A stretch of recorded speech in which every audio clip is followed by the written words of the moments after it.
In this video, we will discuss the different types of point mutations and their effect on protein formation and function. Say we are given the following DNA sequence. We want to look for the strand that codes for a protein with 4 amino acids. Starting on the bottom, going in the 5' to 3' direction, we discover a section that codes for methionine on the bottom strand, the sequence ATG. So we follow this strand until we reach a section that codes for a stop codon. Counting up each of these would-be codons, we find that we would have 4 amino acids, so this bottom strand will be our coding strand upon which we base our mRNA sequence. Rewriting this going from left to right, we then divide the sequence into 3 base pairs, starting with ATG. Once we do this, we rewrite the code as our mRNA sequence with uracils in place of thymines, which we then translate into their respective amino acids.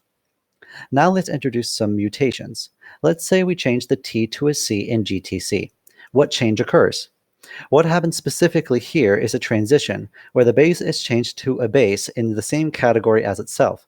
In this instance, this is a switch from a pyrimidine to another pyrimidine.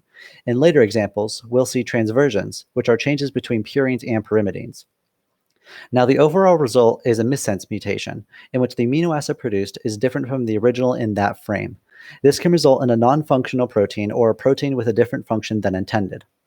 Next, let's change the first A in AAG to a T, which is a transversion.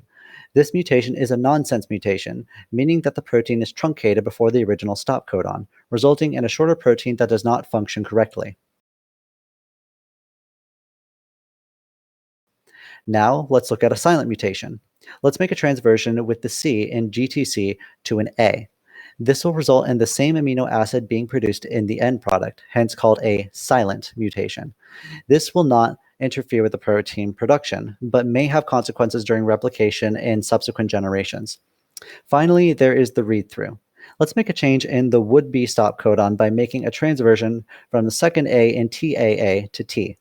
This would code for another amino acid and would cause there to be a longer amino acid chain, thus leading to a protein that may be non-functional and or defective.